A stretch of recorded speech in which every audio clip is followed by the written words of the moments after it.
Hey real fam, welcome to my channel. Thank you so much for joining. So today I just thought, let me shower you with some love. Love is in the air. You can see around me. I mean, this is my gorgeous elephant plant.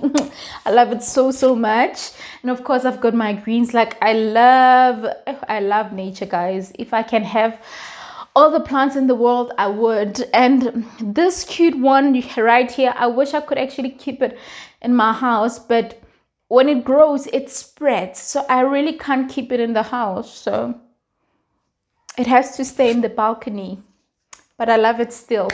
Anyway, tell me your favorite plants, and yeah, tell me which ones you like and recommend one for me that grows properly, not this one, because yeah. Anyway, enough about my plants.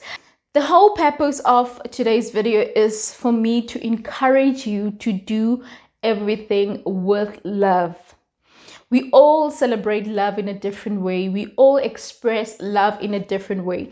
Some celebrated Valentine a few days ago. Some didn't because they do not believe in it. Some, it was just an addition or a cherry on top of what they already have or what they already practice each and every day. Because often we hear people say that, Valentine's is every day. Showing love to someone that you love should actually be every day and all that. So it's quite different from other people, all right? So now, today I've started a new read, and there's actually a reason why I've actually put this book this way. This is one of my birthday gifts, of course, and I got myself that. And yeah, there's a reason why I've put it this way, because I want to reference from that book.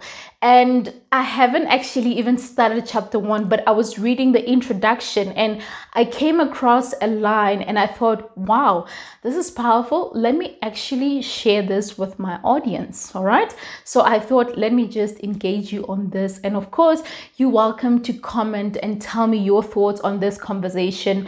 I love engaging. I love it if we, interact, we share our thoughts. And of course, if you've read this book already, you don't have to spoil it and tell us everything. You can just highlight what it actually means to you, or whatever, highlight something, or maybe based on what I'm going to be saying. So that line that I actually came across said, love is what we are born with, fear is what we have learned here. So love is what we are born with, and fear is what we have learned here on earth. I mean, how amazing or how powerful is that? I mean, think about it. When you were born with love, and you came on earth, your parents, your loved ones gave you so much love. And as you grew up, as you grow up, that's when you experience all the great things, all the bad things. But I'm coming back to that. So let's make this a personal thing. So obviously when you were born, you are still young, you don't know.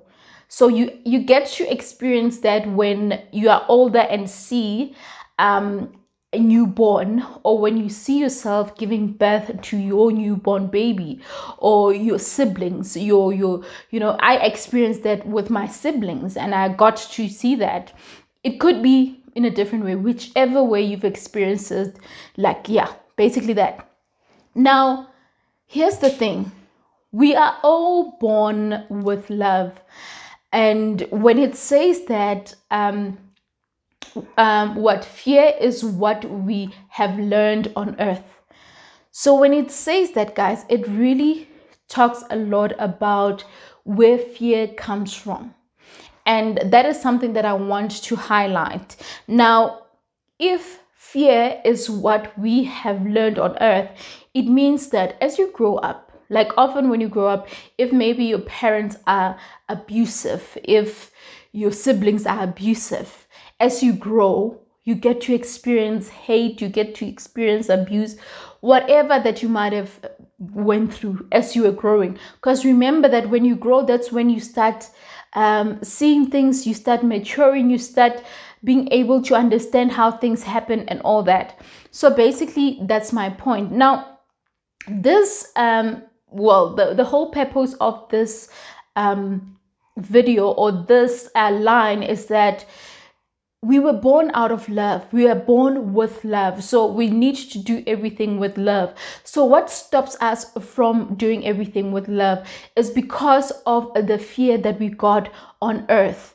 Like, for example, as you grow up, let's say, for example, the background that you come from was not that great. What happens is that as you grow up, you still have what was happening in your life. You're still holding on to what happened to you when you were young. You still have what happened to you when you were still growing up. If you were abused, if someone molested you, if you didn't have a good life, like all of those things could actually factor in. And that's why it's important for you to heal that child in you. You need to heal that little child in you, because what you carry with you can actually affect a lot of things, or how you do things. And I will make a practical example. So here's the thing. If you now are older, where you now make your own decisions, you will always have that part in you that you will hold back.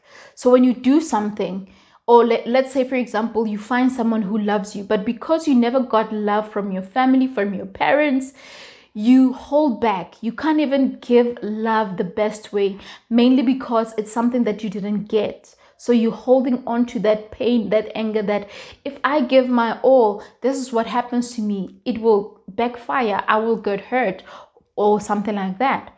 So now when a return to love, I will not dive in deeper into the book, but the fact that we were born with love, it means that we have to do everything out of love or with love. So my advice to you is that come back to center, find God, find a way for you to deal with that thing that triggers you from doing anything out of love or doing anything with love. So if you can do that, you will actually be fulfilled. And I have the second point which I feel like this will really be of a shock to many, but obviously if you really dive in deeper and analyze it more, you will understand how this point is actually very important. All right, so this is the next point, or the next line that I got from the introduction that I was reading, and it says, we love the things that don't love us back. We love things that don't love us back. We give attention to the things that do not give us the attention back.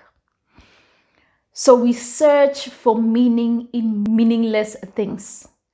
We search for meaning in meaningless things. What are those meaningless things? What are those things that we love and they don't love us back? Your car, your house, all the money that you have, all the gadgets that you have, all the clothes that you have, all the expensive shoes, expensive bags, jewelry, everything that you have. Those are the things that we love, but they do not love us back. Think about it. We love them so much, but they don't love us back. And I will make an example. Imagine if you're driving and then your car decides to break down in the middle of the road. Does it love you? It's raining and you have to get out and check what's happening, or your tire bursts. Does it love you? It doesn't love you. It's not giving you that love back. You understand? So maybe that is not the best example, but here's another example. Let's make that relatable example. A relationship. When you are in a relationship and you loved this person, and then you get to a point where you break up, or you are in some heartbreak, he or she doesn't want you anymore. Relating this more to women, because I think this example will be relevant. When you are in pain, what would you do? You would take that bowl of ice cream and indulge on that, mainly because you feel better after eating that. But my question is, does that ice cream love you? Does it love you back? It doesn't love you back. Yes, it will fulfill that desire for that very moment, but what will it do after? You will just gain weight. the results is you getting more sugar, and of course sugar leads to what? To fat. So how is that loving you back? So you understand the practical things in the world, that honestly a lot of things that we actually attach value to, sometimes they are just not out of love, and we love those more instead of really doing everything out of love. And do not get me wrong, I want all the beautiful cars, I want a beautiful home in an, you know what, in an amazing place. I also actually, I know the place that I want my home to be at. I know the environment. I know, I've been there. I've touched the ground. I have smelled the air, so that, you know, as I keep praying to God to say, God, this is where I need to be. And as I continue to work for me to get there, I experienced it. And this is a conversation that I was having with this other lady. She's a friend of mine on social media, to say that if you really want something, if you want to stay in a specific place, make time to go there, and just to spend time around that place, to remind yourself each and every day what you want and why you need to be there. All right, so that's basically that. So my point is, I'm not saying that do not have a desire to have all the beautiful things, but do not do not be attached to those things, because if it happens that you lose it all, what's going to happen? Where is love at the end of the day? Where is love? And on one of the live videos that I did, I think there was a point where we had this conversation, and I actually I was talking about this status that my sister shared the other day. So that WhatsApp status said, so it's just a random guy. I think it was from TikTok. Bekakhuluma ngeZulu, like he was speaking in Zulu, and he said that if uNkulunkulu angathatha yonke into ewena ungazange umbonge ngayo, uzosala ngani?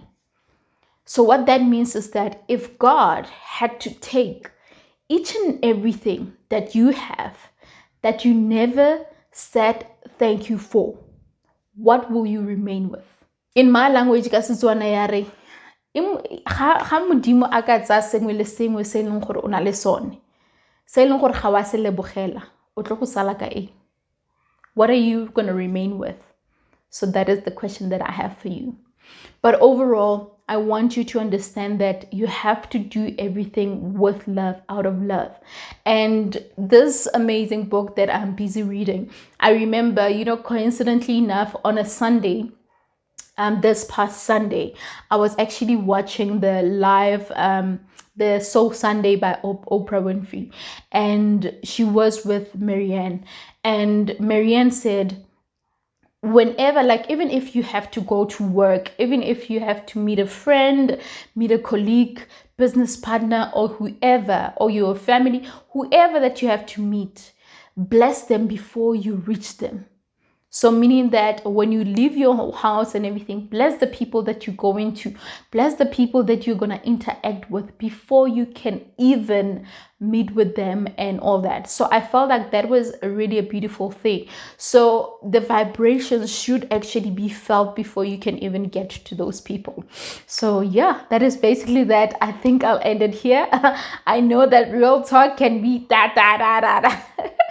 I talk too much, but of course, whatever that I say, it's normally value, and I aim to empower and obviously transform you. And yeah, so with that said, thank you so much, Real Fam. I love and appreciate you, and I hope that you are getting as much value from my content. I appreciate your engagements. I appreciate your support. Wow, I'm loving the fact that my channel is growing. I see it slowly growing, and I appreciate that. I appreciate the journey more than anything. And the views might still be low, but I'm appreciative because I can see the light. I can see where this is going. I can see that the value that I'm putting out is actually doing something good in other people's lives. So with that, I just want to thank you and you and you for all your amazing support. It means so much to me. I think right now we are at 970. Yeah, if of course you don't decide to subscribe now, it means it will remain like that. But of course, if this is valuable to you, consider subscribing and clicking on that notification bell so that you don't miss any of my next videos, because I'm excited, and the more I'm excited, the more I get people like you who are engaging, who are willing to actually get this content. I get fueled up to actually give you more, and I can promise you nothing but more. I am not perfect, I'm not the best, but I give out my best. That's it. That's a wrap. With that said, love you guys. Why am I saying love you guys? Cheers.